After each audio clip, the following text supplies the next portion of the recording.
بسم الله الرحمن الرحيم. يسعدنا نحن أكاديمية ماسترز والنظم الإدارية والمحاسبية أن نتقابل في سيمينار جديد من سيمينارات الأكاديمية، وهو الخاص بموسوعة المحاسب البنكي المعتمد.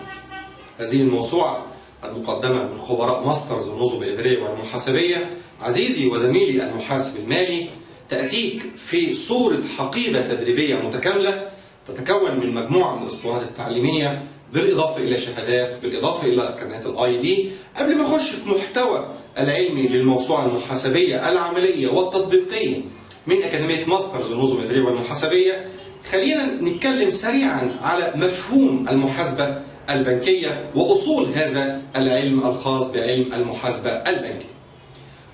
القطاع المصرفي أو القطاع البنكي يتكون من 3 أنواع رئيسية من البنوك، سواء كانت بنوك مركزية، بنك الأم، بنك الدولة، تمام كده، مصدر النقد، وهو بنك البنوك، مقرض البنوك أو البنوك الإيه؟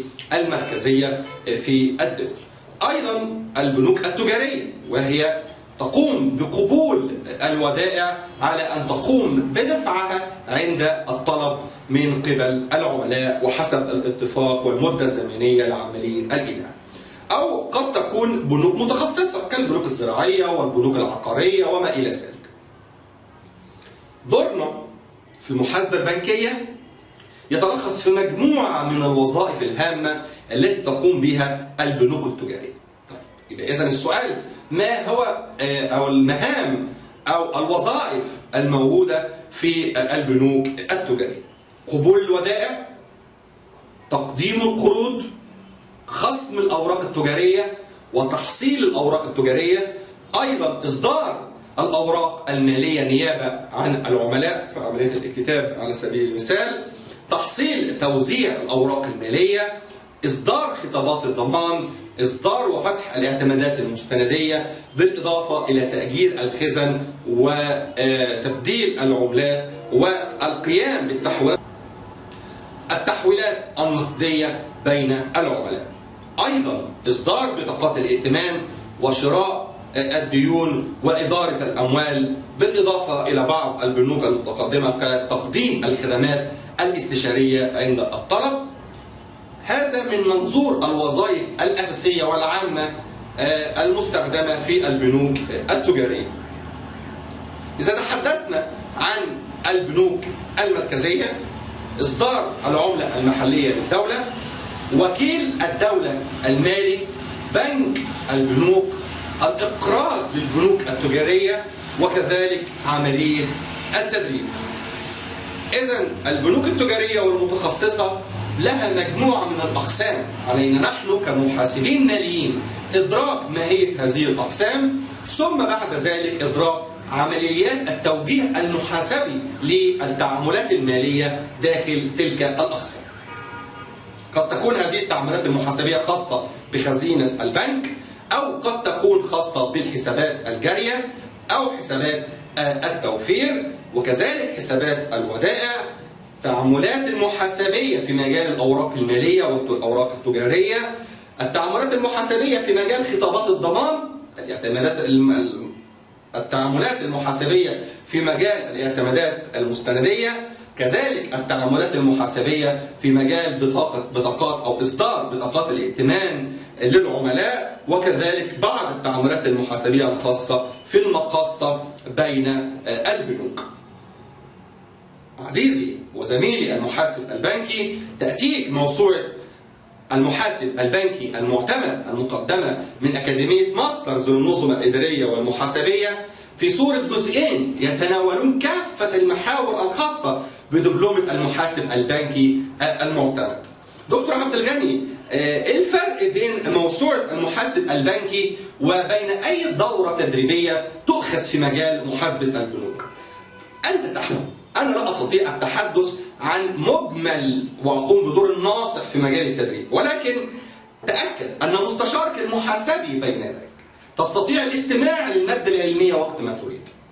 أيضا تستطيع الاتصال بنا هاتفيا، سوف أقوم بالرد عليك شخصيا في الرد على المكالمات الهاتفية، أو الدعم الفني من خلال فريق الدعم الكامل من خلال حسابنا على السكاي بي، أو إذا كانت بتواجهك مشكلة عملية أثناء عملية التنفيذ تستطيع كتابتها لنا ونقوم بالرد عليها خلال 48 ساعة بحد الأقصى. أيضا تحصل على شهادة المحاسب البنكي المعتمدة من أكاديمية ماسترز للنظم الإدارية والمحاسبية بموجب ترخيص وزارة المالية لنا بممارسة نشاط التدريب، بالإضافة لاعتماد وزارة الاتصالات وتكنولوجيا المعلومات. الاسطوانة ممكن تضيع، الاسطوانة ممكن تتكسر، إيه الحل يا دكتور عبد الغني؟ خلاص؟ لا طبعا مش خلاص. تحصل أيضا على شهادة ضمان 3 سنوات استبدال فوري، هذا على مسؤولية الشخص، ضمان كامل للمنتجات التعليمية واستبدالها خلال 3 سنوات. ولما لا؟ المادة العلمية نقدمها فقط من خلال ماسترز للنظم الإدارية والمحاسبية بقيمة 100 جنيه فقط زائد مصاريف الشحن، فكيف لا نعطي لها ضمان وتؤخذ بأضعاف أو 4 أضعاف هذه القيمة في أي مركز تدريبي آخر. أيضا تستطيع الحصول على خصم عيني 100% بنفس قيمة الموسوعة من خلال حصولك على اسطوانة المشكلات المحاسبية وطرق علاجها. ماني باك أكاديمية ماسترز الوحيدة التي تعطي مادة علمية شاملة تغطي كافة التعاملات المالية اللي احنا وضحناها، مفهوم وماهية العامل المصرفي، دور البنك المركزي بين البنوك التجارية والبنوك المتخصصة، وظائف البنوك التجارية سواء على أقسام الخزينة، كافة التوجيهات المحاسبية إن شاء الله، كافة التعاملات على الحسابات الجارية، حسابات الودائع، الأوراق التجارية، الأوراق المالية، بطاقات الائتمان، الإقراض بين قوسين يعني دون الدخول في تفاصيل، أيضا غرف المقاصة، وأيضا إطلالة شاملة على بعض المعاملات الخاصة في البنوك الإسلامية. ابتدي طريقك الآن. مستشارك المحاسبي بين يديك، استمع وقت ما تريد مع من تحب لموسوعة المحاسب البنكي المعتمد المقدمة من أكاديمية ماسترز للنظم الإدارية والمحاسبية. طور من مهامك الوظيفية، تحصل على شهادة. عمالين يقولوا لي انت ما قلتش الاي دي، بالاضافه لكارنيه الخاص بالمحاسب البنكي المعتمد من اكاديميه ماسترز للنظم الاداريه والمحاسبيه. ماده علميه، فيديو خاص بحضرتك دون تشتت في اجواء المحاضرات العاديه، دون استخدام الاسلوب العادي حسب وقت المحاضر وحسب متغيرات عديده قد تقابلك اثناء استماعك للدوره التدريبيه في احدى مراكز التدريب زملائنا واخواتنا، ولكن ادرك ان مادتك العلميه تستطيع الاستماع اليها وقت ما تحب.